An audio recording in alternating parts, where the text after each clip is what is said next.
I'm not sure what your journey is as far as like self-love and self-care. So recently that is something I've been trying to get back into. Since my husband passing, I have not really just been really focused on myself. And so I'm trying to get better at that. Tonight, for instance, I planned a nice dinner at a restaurant for me, and I am trying to get used to being out alone again, which is quite challenging. My husband has been passed for a year now. And I think one of the things people don't tell you is when you're grieving a spouse in particular, the separation is real. Trying to figure out what your normal life looks like is real. So the way you move, the things that you do, the things that you're used to doing, you're literally trying to unlearn behavior you learned in marriage. And so a lot of times people don't understand. People are not patient with those things, whether it's friends or family. And so people think, oh, well, because this has happened, this gives you an opportunity to do this and do that. And people don't realize, like, our spouse is a big part of our life. And so it's very disheartening to hear that people expect us to just move on as if it didn't exist or they didn't exist in our lives. And so one of the things that I'm learning to do is all of the things that my husband used to do for me, I still carry those memories, and it helps me through the grieving process. One of the things that I used to do for myself is always give myself flowers. And so when we dated, he always brought me flowers and showed me a lot of love. And so I'm trying to like keep up with the routine of what he used to do for me. Our marriage was very beautiful. A lot of people won't experience it in my lifetime. And so in a lot of our cases that are grieving spouses, we can say our marriages were the best years of our lives, depending on your situation. And so my husband is a person that had a really sweet heart. He would do anything for anybody at any given time. And he always took care of me in ways that I know deep down, I don't know. I don't think that at the time I didn't really pay attention to those things because I'm like, okay, yes, it opened my eyes to like, well, wow, he's really attentive to me. But when someone is gone and you're still experiencing some of those things, it's like you don't realize how big of an impact their presence had in your life. And so now when I go to like the doctor, because of course I have lupus. So when I go to the doctors or I have to go to the hospital or whatever it is, I'm so used to him being with me and just showing support and comforting me that it's a little difficult to still adjust to the fact that he's not there. And sometimes I still get choked up about it because he was literally my biggest support system. Like literally, anything that I wanted to do, anything I inspired to do, dreamed to do, he always supported me. And I'm learning to try to be that motivational force for myself. And I haven't always been that. Like I used to always be motivational to other people, but trying to motivate yourself sometimes is difficult when you have so many different things going on in your life that's kind of working against you. And so I'm like, okay, I could do this. I think, you kind of go back and forth through your head, grieving, you go back and forth. I think I could do this. And so you allow yourself to try new things and explore other options and try to create this normal life. And I don't think people realize telling us to just move on and get back to yourself and you'll be fine. we may be in time, but it will never, never not be in our heads, especially the fact that we built a life around this person, and if some of the things that were not fulfilled and that time hasn't come to, it makes grieving harder, because me and my husband wanted children and he passed before we could have kids. And so those are some of the things that I think about. That is a constant struggle for me. But I'm learning to be positive and keep a lot of the great memories, because I don't want all of my memories of him to just be surrounded by the things that I wanted, but I wanted it to be more so about the life we created, the journey we took. And every night I pray and just say, Father, I know I've done right by my husband. And that's something that I am grateful for, because I was the wife that literally did everything for my husband. He was the sole provider. So he did all of the things when it came to taking care of the house, that was his thing, bill wise. And I just made sure I made the house a home, and the experiences we had together were beautiful. I can't say any bad thing about my husband, because we didn't argue, we didn't fight. And because I've been through so many bad situations in my life, he was a breath of fresh air. All the bad relationships I had before him, I thought there was no hope in trying to find a man that was worth being with and worth being married to until I met him. And that is something that I am still to this day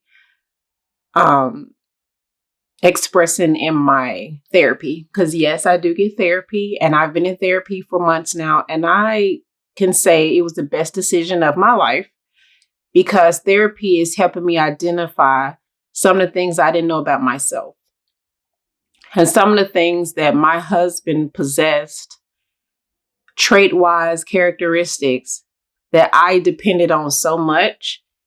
And I'm underdeveloped in certain areas of my life. And so I'm trying to learn how to be open and be more vulnerable, because I was completely vulnerable with my husband. But before him, I wasn't, which is kind of interesting. And even after him, I'm not really vulnerable. Like, this is the most vulnerable I've ever been. And my therapist is trying to get me to be more vulnerable and more open with my feelings and expressing my feelings. And it can be challenging, because sometimes you feel like people are not really open to your opinions or your feelings in regards to certain things, because a lot of them can't relate. So to them, it's like, oh, okay. They try to be a little sympathetic, but they don't really know what to say. And you can't blame them, because they're trying to do the best they can with the resources that they have. And they don't know what it's like to lose a spouse. And grief is hard. But I'm learning to continue on this journey and continue and trying to heal and not allow it to overpower me, overtake me, and just try to motivate others, because I miss my husband a lot. And I think now that I am trying to get back out there, it's not easy, because my husband did a lot. And so in this generation now, it just seems like everyone is so comfortable with the bare minimum. And with my husband, I've never received the bare minimum. I've received the best of everything. And no, we were not rich at all. But every situation we was in, we made the best of it, and we made it fun and exciting, and it was so much love, and just, it was a beautiful thing. And they say you find two soulmates in a lifetime. I'm not sure if that's true for me, but I'm okay if it's not. I mean, I am still trying to build my life right now. So, yeah, if it happens, it happens. If not, that's fine too. Everybody like to say, "Oh, you're young, so it'll happen again." And sometimes it doesn't. Sometimes it's just one of those things that you experience it in life, and maybe that's your journey in that. And I'm okay with that. I'm okay either way. I'm open.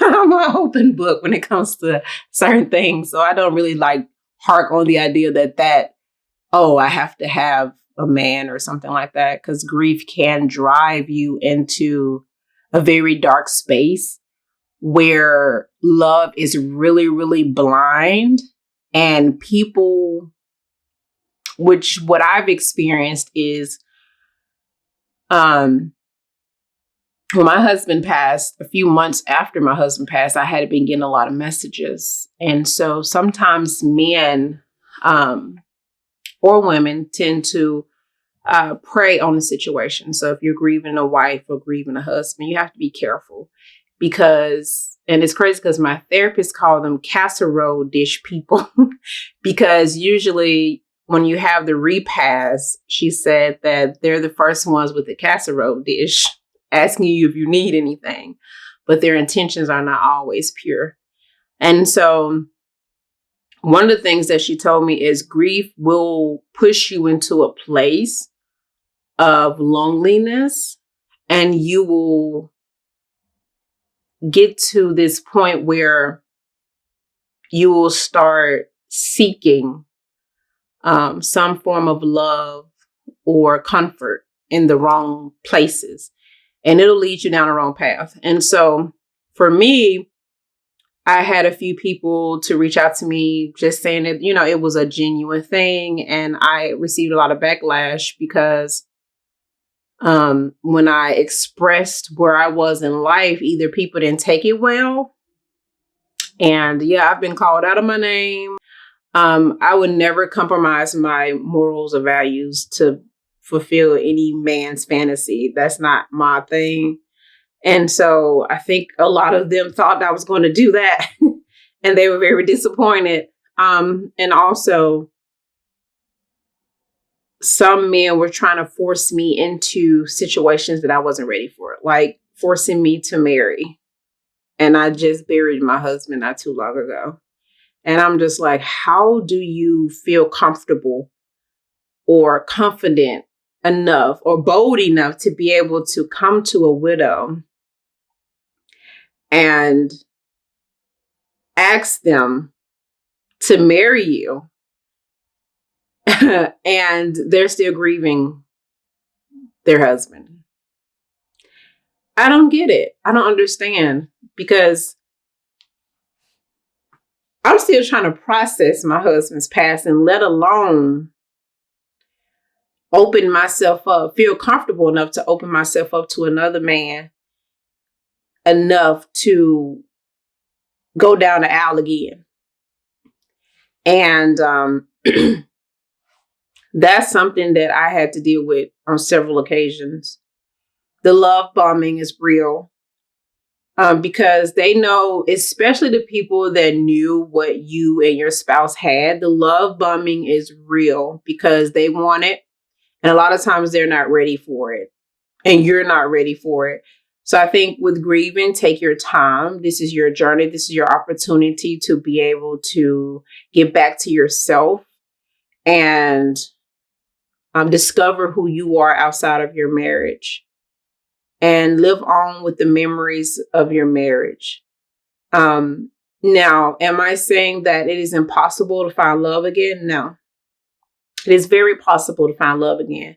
But you want to make sure that you're at a place in your grief where you can receive the love that that person may want to give you. Because if you're not fully prepared for that, you will find yourself projecting a lot of your husband's or wife traits onto that other person. And if that person is a really good person and treating you really well, you will find yourself losing them because you can't truly connect to them because you're still tied to your spouse. And people don't tell you when you're grieving also, especially a spouse, they say when you're married, you become one flesh. And it literally feels like someone has ripped you apart.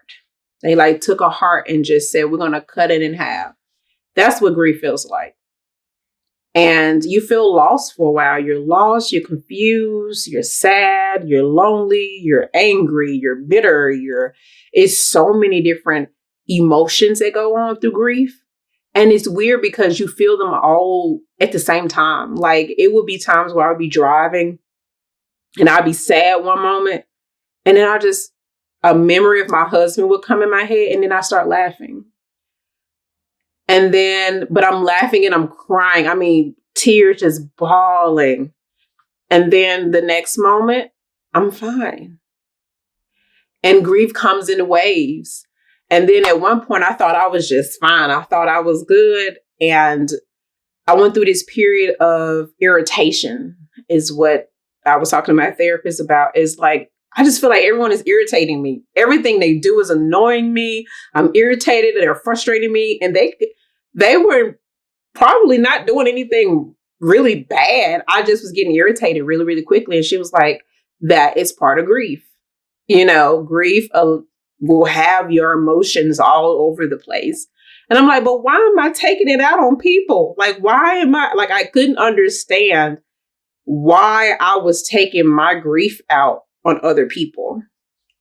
And so she let me know like that's how grief works.